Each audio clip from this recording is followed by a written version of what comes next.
Oke, jadi di video kali ini ya gue bakal sharing ke kalian gimana caranya ngelola gaji UMR. Ini datang dari challenge teman gue ya. Teman gue kemarin ngobrol-ngobrol, kita nongkrong. Di challenge gue, Tim, lu kalau punya gaji UMR dengan skill investasi lu bakal ngapain? Terus gue bilang, oh udah pasti lah investasi leher ke atas. Oh dia bilang, gak segampang itu ya. Jadi challenge gue terus mikir, gue harus investasi kemana, biaya hidupnya berapa. Ya gue harus mikir detail tuh, dia bikin gue mikir detail. Tapi gue gak boleh invest leher ke atas. Jadi gue kayak karakter gitu, di cap levelnya. Misalnya level gue tuh bisa level 100, karakter gue tuh cuma bisa level 2 gitu. Emang otaknya tuh misalnya goblok bawaan lahir gitu. Jadi gue gak bisa invest leher ke atas, gajinya tuh UMR terus sampai gue mati. Gue bakal ngapain untuk jadi kaya dengan otak gue yang sekarang? Nah itu pertanyaannya, seru kan? Kita langsung bahas aja. Jadi gue udah di handicap nih berarti ya, gue di handicap nih. Kalau gue main bola itu gak boleh pakai tangan tuh, satu kaki lompat-lompat gitu kan. Karena gue pasti jawabnya gini, kalau lu UMR udah fuck it, gak usah investasi. Lu investasi leher ke atas ya, ilmu dan ilmu ya. Tingkatin skill sampai 100 juta sebulan baru lu mikir invest. Itu jawaban gue. Cuman gak boleh kali ini ya. Jadi semoga bisa relate ke kalian. Ya kan gue, dilempar gue tengah jalan set gitu kan. Terus gue kerja UMR, nganter jadi waiter gitu. Kita pakai UMR Jakarta dulu ya. Jadi kalian bisa adjust sesuai dengan lokasi kalian, karena gue di Jakarta jadi gue akan pakai UMR Jakarta. 5 juta ya kan. Gue udah mikir tuh, waduh mampus gue 5 juta.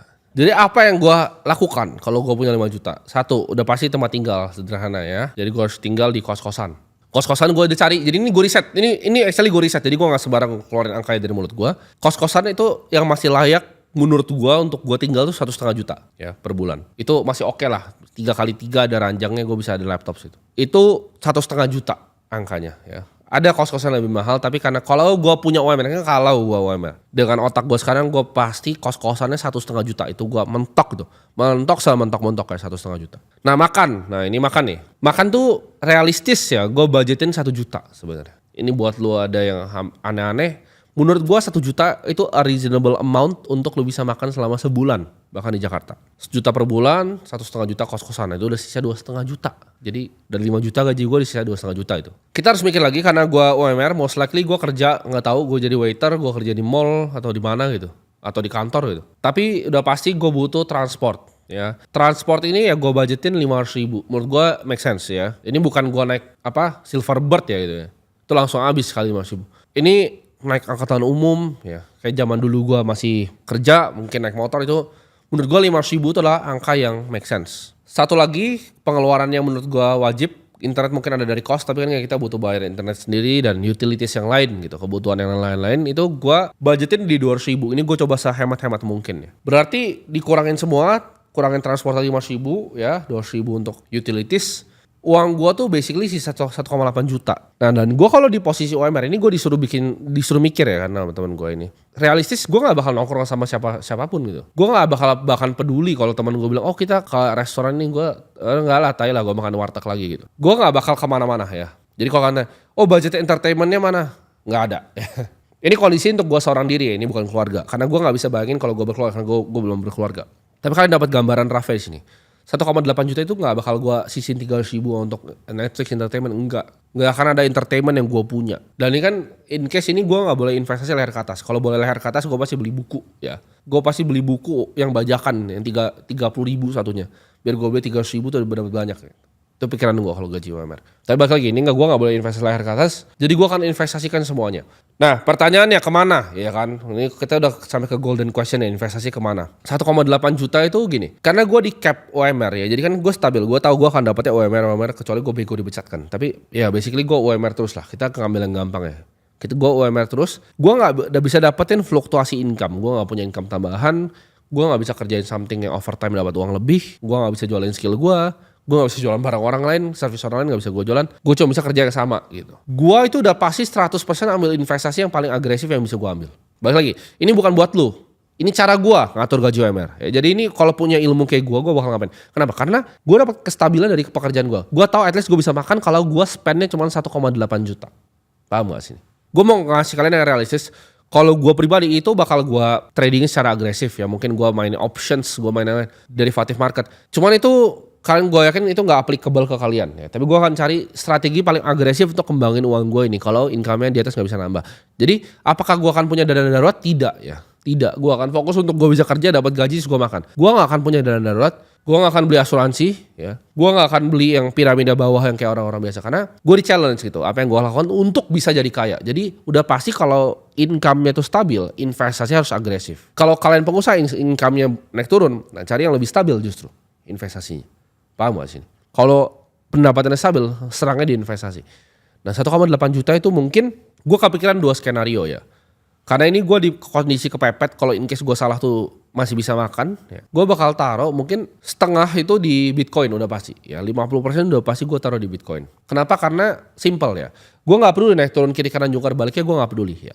Yang gue tahu Bitcoin itu CAGR-nya sekarang itu masih 100% dari awal berdiri ya. Dari 2009 tuh CAGR-nya compound annual growth rate-nya itu 100%. Tapi itu kalau gue lihat saya ya udahlah gue pangkas ke paling gue pangkas, forward-nya kan masa depan gak seperti masa lalu, ya anggaplah benar 30% per tahun ya. Bitcoin akan 30% per tahun kalau gue invest secara berkala, setiap bulan gue tabungin. Itu either 50% atau 100%. Nah, tapi kalau 100%, 1,8 juta langsung gue taruh di Bitcoin semua dengan ekspektasi 30% per tahun ya, sampai mungkin 10 tahun ke depan. Skenario kedua, itu gue 50-50 ya. Mungkin gue cari saham lokal ya, gue cari saham lokal yang stabil ya.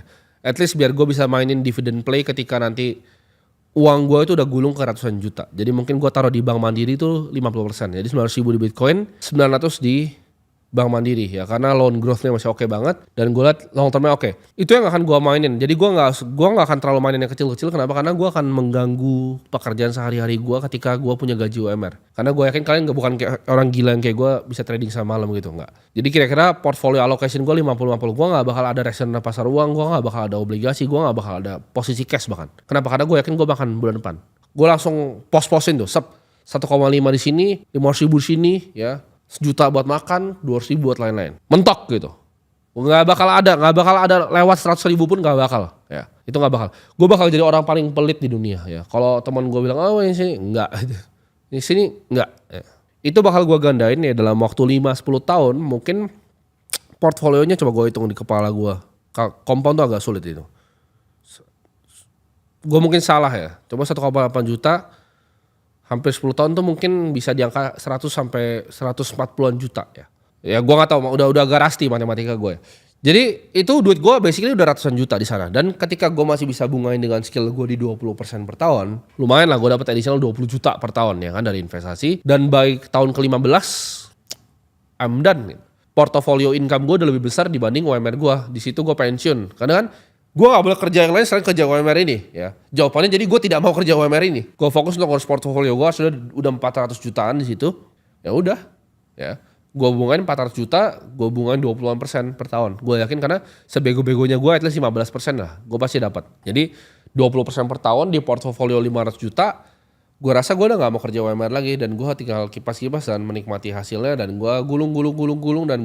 Tapi gue akan terus kayak gitu stick. Gue akan tetap ambil uang 5 juta, tetap hidup sama di kosan. Karena gue akan gulung sampai mungkin di miliaran baru gue mungkin pindah ke apartemen yang sedikit lebih bagus lah. Jadi gue kalau UMR gue akan jadi sepelit itu dan sekonsisten itu dan selama itu. Semoga bermanfaat ke kalian. Jadi buat kalian yang punya UMR ya kalau mau ngikut gue silakan. Tapi itu the best I can think of gitu. Ini strategi terbaik yang gue bisa pikir. Kalau lu mau pakai gaya lu sendiri nabung di deposito ya silakan.